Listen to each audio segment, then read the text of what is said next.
Hey everybody, it's iBerserk here. I am going to be playing some Zendikar Rising Quick Draft today, so I'm very excited to do that. Theros Beyond Death Quick Draft just ended, and we are going into the Zendikar Rising Quick Draft, which is from November 28th to December 11th. So we have about 2 weeks to get all of our quick drafting in. This is the newest expansion. If you're new to the game, go hard on this. You are going to be able to use these cards for about 2 years, so you cannot collect this set because you're going to be using it for a very long time. Also, just want to remind everybody that the Kaladesh Remastered Draft Challenge has been extended to December 1st, so be sure to get in on that if you're into playing Historic and Pioneer. And then a quick reminder as well that on December 12th is the Arena Open. This is the 2-day event schedule, one-time purchase. You can play as much as you want. The goal is to try to get to 7 wins and make it to day 2. If you are able to get to 5, 6, or 7 wins on day 2, you do go into the Zendikar qualifier, which can ultimately provide a cash payout. So if that's something you're interested in, if you're a top tier player, keep that in your event book. Don't forget about it. Just to get this out of the way so I don't forget, hit the like and subscribe button. You can always unsubscribe, and do leave a comment if you have anything that you want to see. I'm always open to hearing from anybody else about what you think is interesting and fun to watch, and I will definitely take that into consideration. Alright, now that we've gotten that out of the way, I want to talk about Zendikar Rising and the gameplay mechanics and archetypes that we're looking out for when we're doing our draft. Zendikar Rising introduces a couple of new gameplay mechanics that keep things fresh. We've got the spell lands / modal double-faced cards. These are cards that can be played as either a land or as a creature. The benefit to this is that you will have less mana problems. You don't feel as bad putting a modal card into your deck if you are on the verge of needing an extra land. If you draw the card early in the game, feel free to play it as a forest or a plains. If you draw it late in the game, you can also use it as a creature. The Kanzadu Mammoth is a perfect example of this. This card is a modal card. You can tell by this arrow icon up here, up being the up face of the card and down being the land side. As a land, it will come in tapped. As a creature, it's just a regular 3/3 for 3 with a landfall. And this is honestly a pretty good card because the landfall gives it +2/+2 until the end of the turn. Green has a lot of creatures like this. Definitely going to want to try to max out the modal cards. Maybe not in limited. They might not be as useful, but in constructed, this is definitely a way that you're going to be able to reduce your mana, your dependency on mana draws. Could definitely help with that. The second gameplay mechanic is the party mechanic. This is very similar to like questing with the Dungeons and Dragons, where you have a typical archetype of cleric, rogue, warrior, or wizard. For each member of the party, you can add an additional stat. And this only stacks once, so you can only have 1 cleric, 1 rogue, 1 warrior, and 1 wizard. You can't count a wizard twice. It needs to be unique, and they only count once.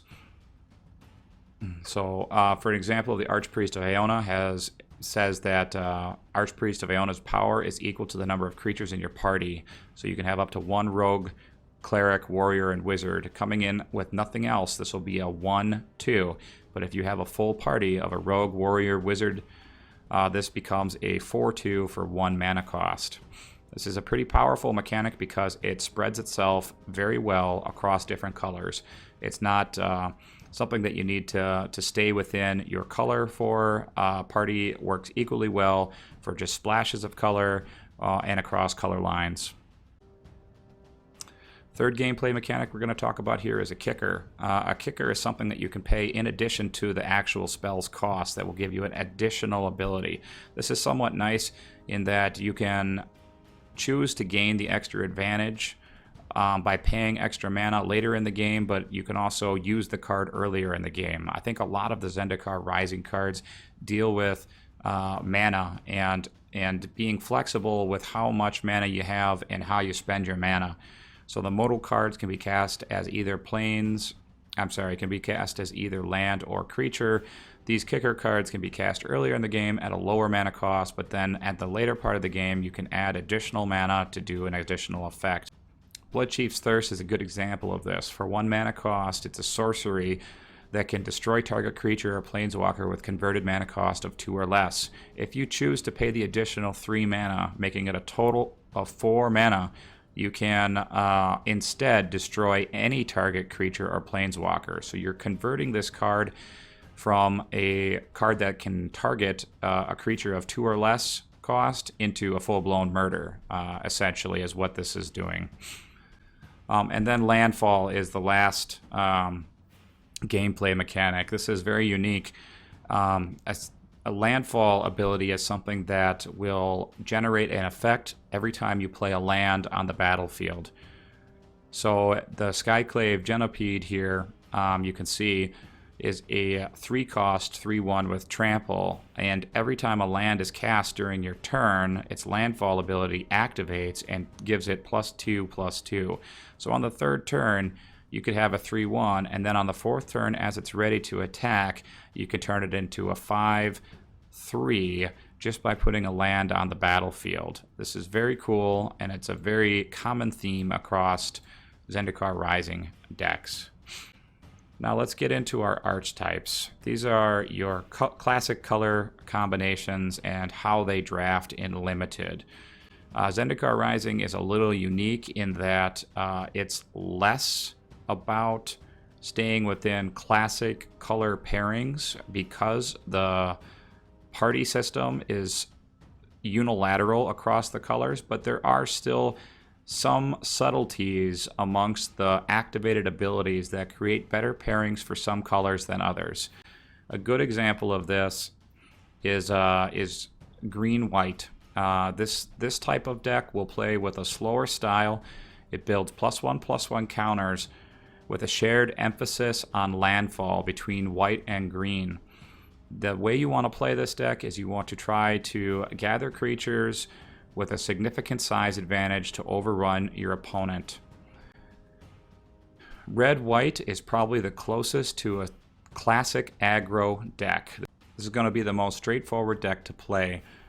One key feature to watch out for is tribal support for warriors, and that you can build around that mechanic. And you're going to need some removal to push through handling those larger creatures, because you're going to have a lot of very small creatures that may need some removal to help get through some of the bigger barriers and walls. Blue-green deck. The blue-green in Zendikar Rising has a kicker under theme. It also has a slower temple playstyle. You'll want to be careful when you're playing this to try to get the most advantage out of every card and mana as possible. Black-green is a solid creatures deck. It has powerful removal, and it has a mix of some return from the grave from black. It's very consistent and one of the more powerful color combinations in Zendikar Rising. Black-red is going to be played as an aggressive / mid-range deck, early to mid-range deck. It has excellent to stellar removal and some of the best common party effects. When you're playing white-black, you're playing cleric colors. Try to ensure that you have enough party members in your deck in order to get this one enough power to push through to 20. Blue and black are rogue colors. It can play similarly to an underwhelming mill. It's a better strategy to focus on having good cards over synergy with these two colors. White-blue has access to some extremely powerful flyers from 3 mana and upwards. Put in plenty of defensive cards to ensure that you can keep the game moving. Avoid red-green when possible. Green plays with a slow, value-driven game style, and it clashes with red's necessary aggression style. Steer clear of this when possible.